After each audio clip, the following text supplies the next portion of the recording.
Zaiah Da Playa done did it again. First official episode. I can't get my headphones on. Fuck it. First official episode of Talkin Shit with your boy Zaiah Da Playa. So I guess I'm gonna introduce myself first because it's the first episode. Talk your shit. Zaiah Da Playa, you know what I'm saying? I'm a producer, musician, audio engineer, part-time singer, I guess. we wear many hats in here. So Many. And so my first guest on the first episode is my little bro. Already, you know what I'm saying? DJ Kopastetikk. DJ Kopastetikk in this thing. AKA 219 Nameless. Okay, we going back. AKA No Name. Okay. What's good with you, bro? What's going on, my boy? Shit, appreciate you for having me and everything. No doubt. Had to get the ball rolling. Man, it's love, man. This was the first nigga I ever recorded with, legitly. Hey, appreciate it. For First sure. nigga I ever bought a beat from, legitly. Like Definitely made a lot of music in here, for sure. Yeah, so you know what I'm saying? It's all love, man. No, nothing but love this way. So, Okay. Yeah. So I guess the first question I'll ask is, let's start from the beginning. Okay. Where did your musical journey begin? Shit, man. In the okay, we gonna get to the mic, but no, honestly, I can just think of it, church. Like that's the first thing I can honestly say, church, bro. My mom, she ended up buying me one of those little what you call them? Not Fisher. I think it was Fisher Price, but the little drum set, and I took off after that. So you know what I'm saying? I was just trying to beat on the drums and shit at church and all types of stuff. So yeah, that's really where it started. And then I started growing in school. You know what I'm saying? Band. I got into band. When did you start band? My first band class ever was 8th grade at Charter School of the Dunes. Crazy. Because I don't know if a lot of people might know him, but Mr. Taylor, big heavy set dude, he was my first band director ever. Dude got fired because he called somebody mama fat. But anyway, It was hilarious, bro. But yeah, that was my first encounter with band. I played tenor sax. That was my first instrument. Okay, yeah, I remember you playing the saxophone. You know, I think you played that mug in a program at the church or something like that. That's when I found out you played an instrument. Yeah, I was that was like senior year almost, I think, or junior year, one of the two. I was just really getting into my bag on the sax. I ended up switching from tenor to alto. Okay. So, you know, and that's, is it a difference between how you play it? No, not how you play it. It's just the difference in sound. Okay. That's it, yeah. And so I started doing that. That's all I did, honestly. So did you play the saxophone all the way through high school? Yeah, I did, actually. I started, I played alto freshman year. And then after freshman year, I went all the way through. Okay. With alto. I left the tenor alone. It was hella big. You know, it's the same one Lisa Simpson played and shit. So, damn, to sit on the ground. Yeah.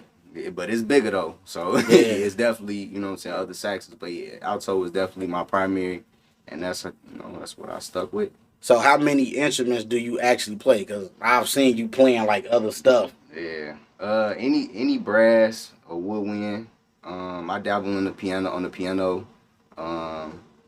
No strings, honestly, truthfully. I'm not even a string. I ain't even hold you. Probably the cello. Ain't no string instruments in the band, shit. Right. You know what I'm saying? We did like, when I was in school, we did like a little crossover. We did like symphony and shit. Like we played with the orchestra majors, but you know what I'm saying? Right. As far as actually learning how to play a string instrument, nah. Nah, hell no. I just had to take one class. That's it. And that was when I was in college. But yeah, I know how to play like the cello a little bit. That's it. But I know how to play anything for real. That's like too many motherfuckers can't say that. You will never hear nobody say, "Yeah, I know how to play the cello a little bit." You know, not too many motherfuckers. Yeah, but now like trumpet, saxophone, French horn, tuba, trombone, baritone, clarinet, flute, piccolo, all that shit. I be on that. You play all them damn instruments like Prince, nigga. Man, that's my boy. That's my boy. Greatest musician of all time. What high school did you come out of? So I came out of Bowman. But that's what I thought you went to Thea Bowman. I came out of Bowman, but I ended up I dabbled in a lot of high schools. Like shit, I went to Wallace, nigga. For real? Time. Yeah, I went to Wallace for a point in time. Yeah, no clue. I went to Ben Davis for like 3 months in Indianapolis. And damn. Yeah, I kind of was around. I went to Andrean. Right. The crazy, right? So, That's funny.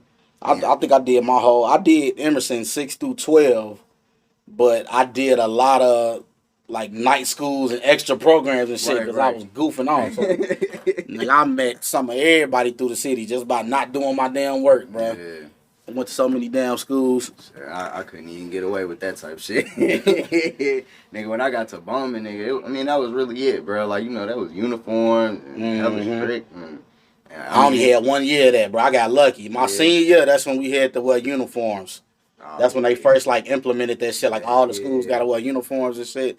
It was no getting out of that shit by the time I got to high school and Yeah. middle school. For That real. shit kind of felt like prison. Yeah. Like if you wore something that was slightly outside of what the uniform They'll was, definitely say something to they you. was on your ass. Trying Like, to get you some kind of disciplinary. yeah, if you had like a lighter shirt hanging from up under that motherfucker, I'm it like, used to be crazy, bro. Like you can't wear them color shoes. You couldn't wear color, red or blue undershirt. Yeah. Thought your ass was gangbang. They was on that shit, was bro. crazy. Our principal found out what the fucking snowman mean and shit. Oh damn!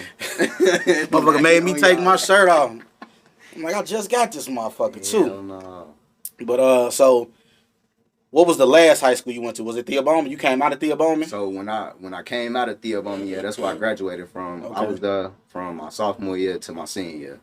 Before I left there, I was at Ben Davis, and before I left there, I was at Wallace. And then, did you get a scholarship or something like? Oh yeah, for being here, yeah, man. Shout out Miss Rhonda Harper. You know what I'm saying? She came and got your boy up from out of Thea Bowman. Shout out to Miss Rucker. Well, bring her ride now. She the one that threw me the alley-oop, got me the audition. But yeah, I ended up getting a scholarship, played saxophone for HBCU marching bands. Damn. I went off. That's and did one that thing I shit. wish I would have, you know what I'm saying, did is go off to college and, you know what I'm saying, experience college marching band and shit. But I cut it off at I ain't gonna lie 12. to you. I ain't gonna lie to you, bro. I wouldn't trade that shit for the world. I swear to God. Like, even though like my school wasn't like a big ass. Did they haze? Shit. Lincoln University is not a hazing organization. Well, but I'd have heard some stories, man, from like some of my line niggas that went to like Kentucky Valley State and shit. Yeah, all types of just K-State. I mean, motherfucking bands, they did back then. But you know what I'm saying? They did. Yeah. You think you would have been able to handle hazing? I mean, hell yeah. Like, what the fuck? Hell yeah, that shit wasn't nothing. Motherfuckers they was just talking. I probably could have handled that shit because I used to get paddled That's all what I the was saying, time like, in elementary grew up school. getting paddled, bro. Yeah. So that shit wasn't nothing. By Like, some of the hardest paddling teachers. Bruh, I swear to God, nigga. I have a whole nigga, oh my God. I don't even want to go there, bro. My music teacher, Miss Hill, bro. I'll never forget, bro. The music teacher was paddling people? What? Everybody at Ivanhoe was paddling people. What? I mean, you funny. might have like a few teachers that wasn't, but nigga, they'll send your ass somewhere. Like, bro, it was Man, real. when I was at Franklin, I actually, I went to Franklin Elementary before I went to Emerson. And I actually got paddled by the principal. Yeah. That wasn't abnormal. You know what I'm saying? Nigga, Mr. Collins, nigga. This lady named Miss Steele, and her suit, she used to wear a suit jacket with the skirt that go to it, like one of them, I don't know what they call them, but she was kind of swole though, like. Bro, I could believe you. And giving them motherfuckers out. On I'm me. trying to tell you, dog. And my grandma worked at the school too, so I was still getting in trouble knowing my grandma worked there. Like, Yeah, bro, you was free game already. That's how it was, bro. I couldn't get away with shit in that motherfucker. Bro, a lot of motherfuckers couldn't get away with shit like back in the day, bro. Like, man, like everybody was okay to get paddled. Facts. Nigga, librarian to get. I got paddled in front of my grandma. She like, yeah, like, whoop, beat his ass. She didn't say beat his ass, but basically, yeah. Like, I'm like, dang, you can't do it. You gonna let this lady? No, it was different, bro. That was a different time. I swear to God. It was. That shit was different. You know what I'm saying? That what they say, take a village. You know what I'm saying? Yeah, to raise a man, like they was allowed to whoop.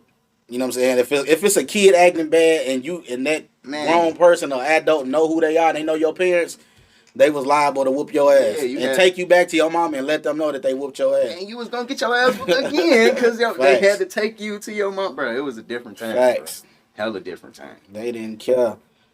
But yeah, man, coming out of Bowman off that shit, man, and going to school and doing band and shit, I learned a lot of shit, bro. Just going off because I was 6 hours away, bro, from the crib. I ain't know nobody down there. I just took a leap of faith off this scholarship and shit. Was down there, loved it.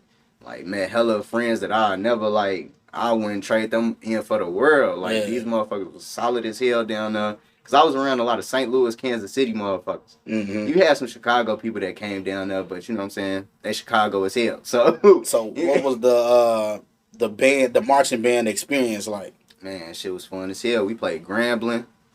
We played Langston. We played Lincoln University of Pennsylvania. We played the Drumline Battle Kentucky State. This past year, the real band, not the real band, but the current band, they played Kentucky State as a band. But yeah, I played a lot of people, man. Shit, it's fun. Marched in the Kansas City Chiefs Stadium. You know what I'm saying? That shit was fun, bro. That shit was fun. From 2012 to 2017, shit, that shit was fun. So you also, if I'm not mistaken, was you a drum major too? Yeah, I was a drum major too. That was my last year though. I was only a drum major for like my senior year, just 1 year. But I was so focused on my horn and like learning other instruments shit and being like having secondary, because my secondary was trombone and trumpet. So I was also in the band switching sections and shit. Like that shit was fun, bro. That shit was fun. Man, I wish I would have did that shit, man. Man, that shit was fun, bro. I be watching old tapes and shit from when I was on the line and shit, just reminiscing and thinking about some way trying to, you know what I'm saying, do like an alumni line thing. I was just gonna say, bro, I want to put together an alumni band. Yeah. Bro. Like, I want to get all of the old school. Even if it's just to, like, you know what I'm saying, just do a video on our own. You know what I'm saying? Showcase type shit. Like, bro, like, I swear to God, I had that shit in the works, bro. I had that shit in the works. But, you know what I'm saying? Like, that shit's still not, you know what I'm saying, unattainable. Yeah, because... Like, believe it or not, like a lot of motherfuckers that don't play no more, they still can play. Bro, I already know. I don't know if because I was still at school. No, I think I was in Kansas City when when Mississippi Valley versus I think Kentucky State came and played at the Genesis Center. I don't know if you heard about that. They came to Gary, bro. That's crazy. Man, when I tell you, I seen a lot of people like, oh, they popping out. And my boy Jimmy, he was out there. A whole lot of other people was out there. Like, it's just like, man, I know it's a lot of band heads in the city. It is. It's a lot. Because, I mean, bro, we had some phenomenal band teachers, bro. From Mr. Phillips. Mr. Phillips. You know what I'm saying? Mr. Willie Horn at Tolliston. You had Miss Dillon at Roosevelt. You had, you know what I'm saying, so many different, like, influential band directors that came through this city. Facts. You know what I'm saying? R.P. Mr. Morgan. That's who I had at Thea Bowman that put me in tune with Mr. Streets and Mr. Walker. And, you know what I'm saying, all of them. Like, it was crazy, man. Like, this city has so much rich history just in music alone. It really do. It's crazy. You know what I'm saying? From the Jackson 5. Right. Like, that alone. But, and even, you got, like, Denise Williams from here. The guys from Next. I was just telling my auntie, the group RL, yeah, that's Next. Yeah.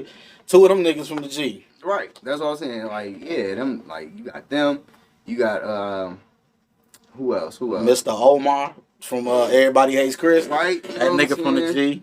You got, it's just too many Glenn people, Robinson. Right. Glenn Darius, Robinson Jr. Well, we going into sports now, bro. Because, I mean, we dominate. You know what I'm saying? Like, you got Dana Evans. You got Darius Garland. You got hella people in the league right now. What's the chick that box name? Mary McGee. Yeah, you know what I'm saying? Don Moore, who just did a showcase with Floyd Mayweather. See? Like, it's so many people. I ain't even know that. See? It's so many people, bro, from Gary that's like putting on. You got creatives, athletes, actresses, actors. Like, this city is great. It's just shit.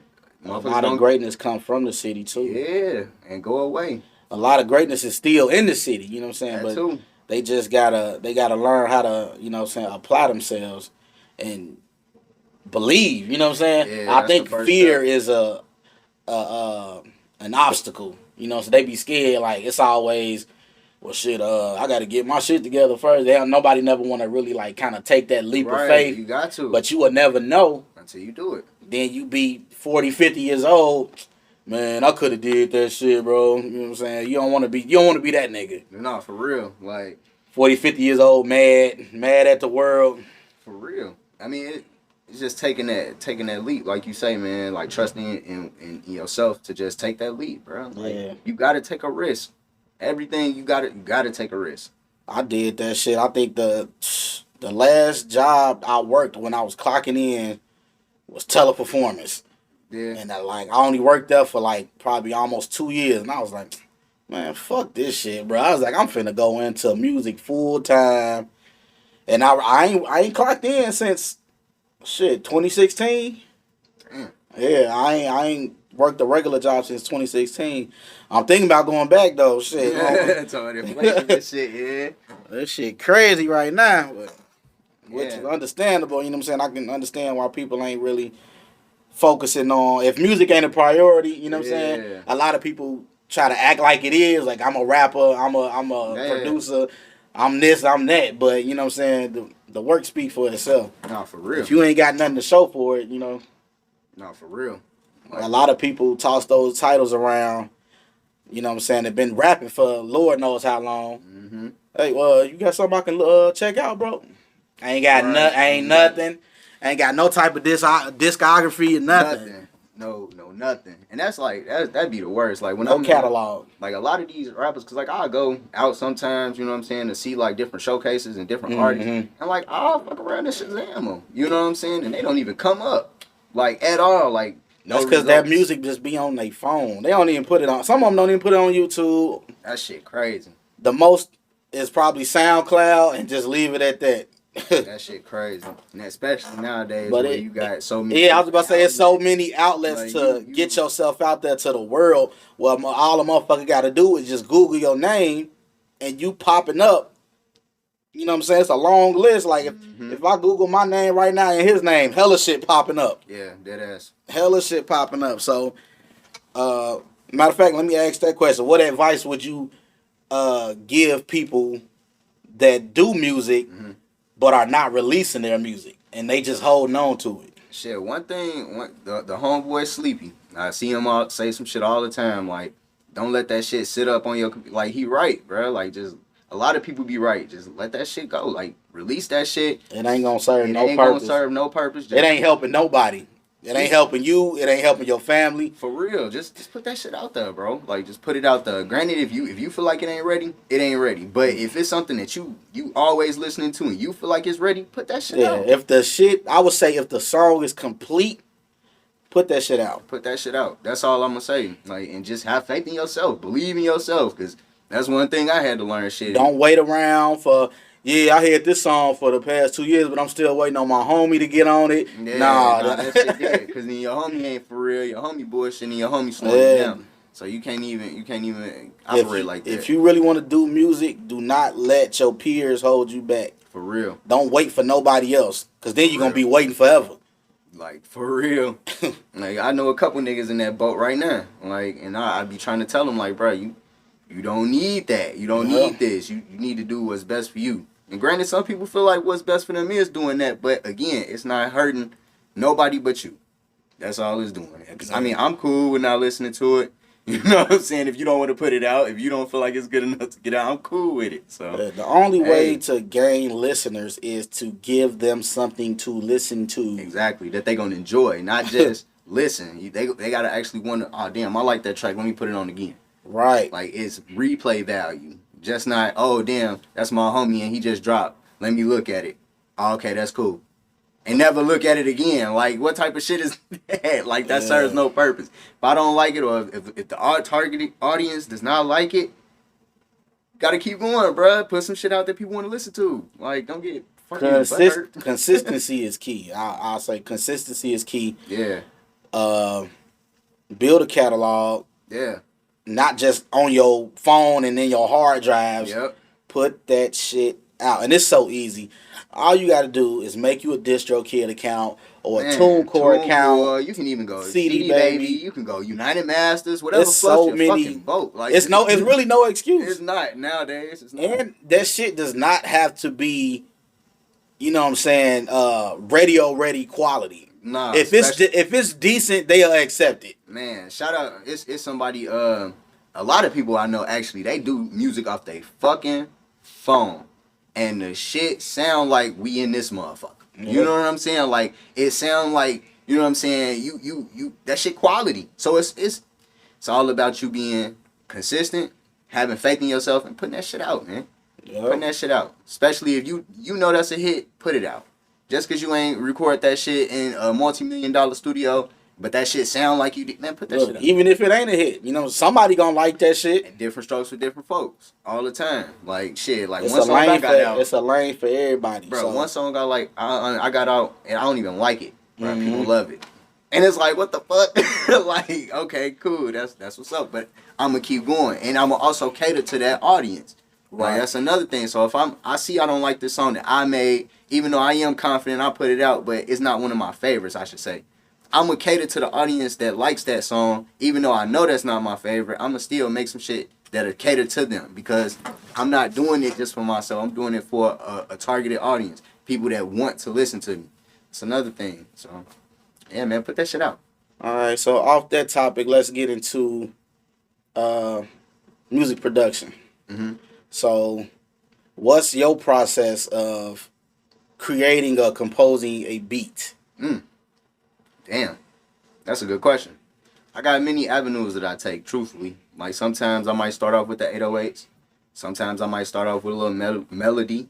Sometimes I might even start off with a loop, and I might change keys with it, and might chop it up. And I got different avenues that I can go to.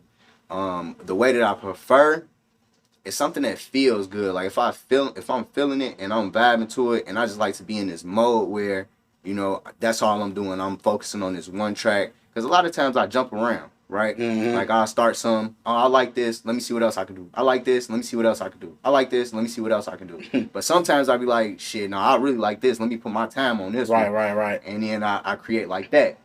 But yeah, like I said, I got different avenues. So it's really what I'm feeling that day. Of course, saying I got to have some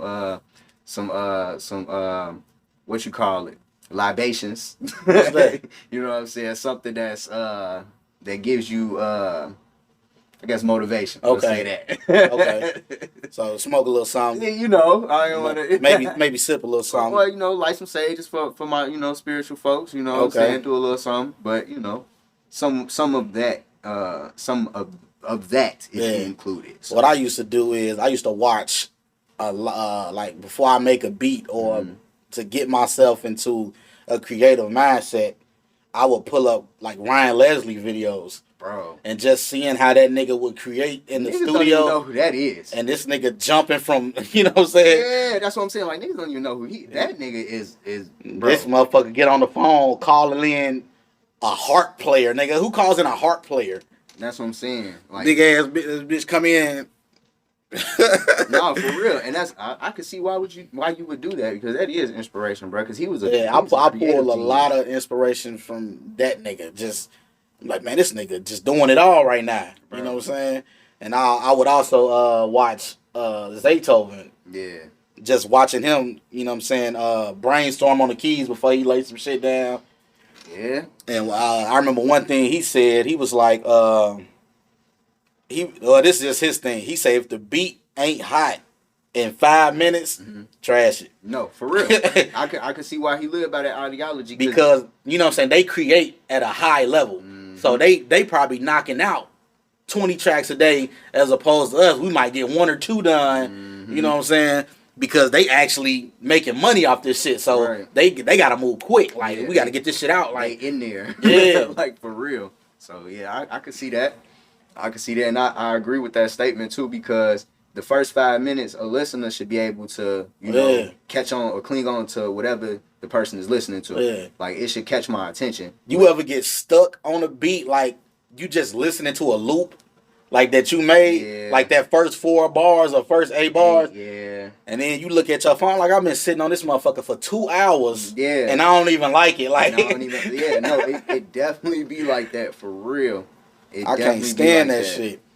Or you would think it's hard, you know what I'm saying, until you go to sleep on it and go back to it the next day. Like, what the fuck is this? It's like, for real. Like, you definitely had them days as a producer, beat maker, like, type shit. Like, you definitely had them days where it's like, damn, bro, this shit was boo-boo. Like, beat block is a motherfucker. Beat for block, real. Like, for real. Because I started off making probably 10 beats a day. Like, when I was hungry, I got shit from them. But when I was hungry with making beats, like when I was first trying to like learn the software and the craft itself, I was just making whatever.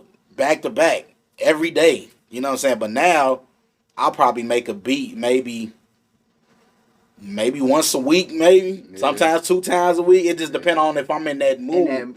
Cause that, bro, it all plays a part, bro. How you feel, Yeah. you know what I'm saying, what's going on, like that. And sometimes you come back harder like that, like you give yourself a mental break. You know what I'm saying? Yeah. Just get off the damn computer. You know? Yeah, bro, and like, for real, like, cause I mean, it's hella addictive. You could definitely be sitting up, you know what I'm saying, and come back to it, like. And not go out, not go to the movies, not, you know what I'm saying, nothing. Like, you could be sitting in front of that computer for hours on end. I mean, I feel it. Yeah. Like you said, that beat block shit is real. So, do you use loops, like loop packs? Sometimes, as long as they're royalty free, you know what I'm saying, 100%. Yeah, I'll fuck with them sometimes, like I said. But a lot of people don't even. Yeah, a lot of people don't know that shit. It's a setup, low key. Hell yeah. Because if it's not a royalty loop pack, if you put that shit out, you know what I'm saying, they got IRC codes on them. You know what I'm saying. Bitches, and if you upload it, they getting a percentage of your shit, or it might get took down. And you don't even know it. You don't even know why I got took down. For real. But yeah, no, I definitely pay attention to that type of stuff.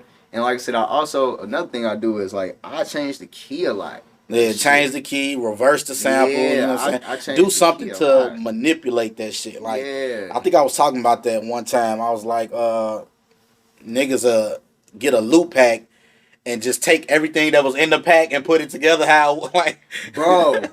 And you know, I'm not like, so you ain't gonna add nothing original to that motherfucker? I ain't gonna lie, I was when I first started back really taking the shit serious, I was one of them niggas, and I was just like, damn, that shit ain't right. I don't even feel good doing this shit. Like you just a nigga putting a puzzle together. Like basically, bro. Basically. And if you want to jazz it up, you might change the drums a little bit. But that's not. I mean, that's what a nigga can do. That, you know what I'm saying? At the most, change the drums. Right. Like, if you don't, you using the drums that the niggas done put in there, the melody, the bass line. I'm like, y'all niggas just surprised.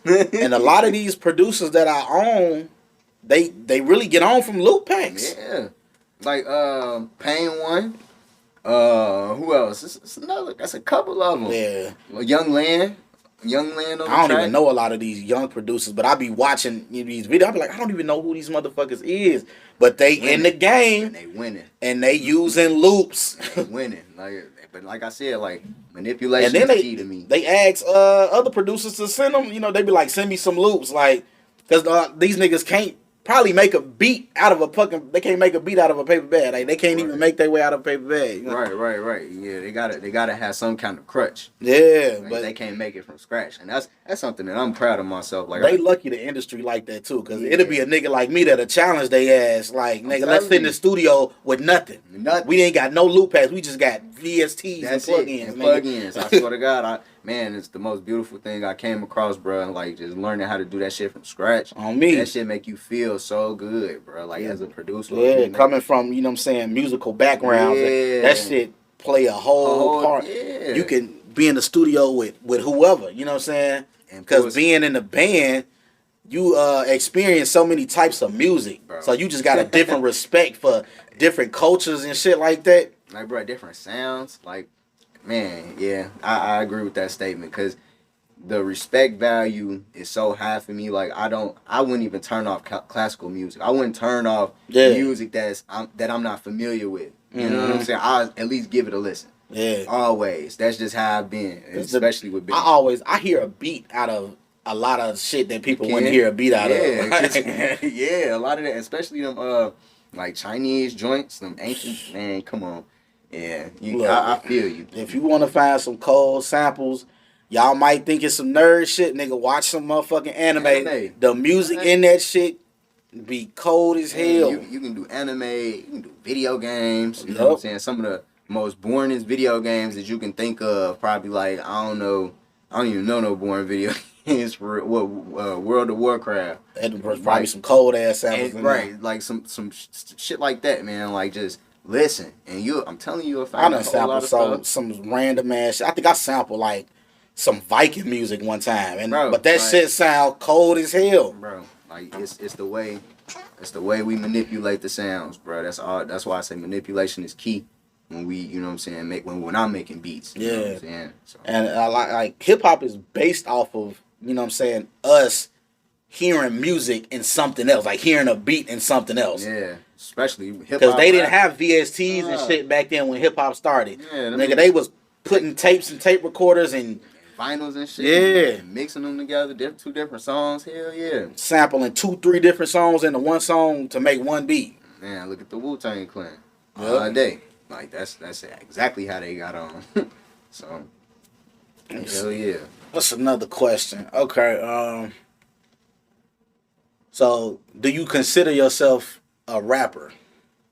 Nah, I'm really an artist. Yeah, I rap, but I'm an artist. Okay. Because, I mean, I feel like rappers, that's what they do. They just rap. Right. Like, they don't have no contribution and nothing that's going on. They just rap their bars and then they leave.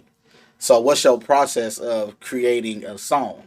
Now like once I'm done with the beat, then that's like, okay, I hear a song.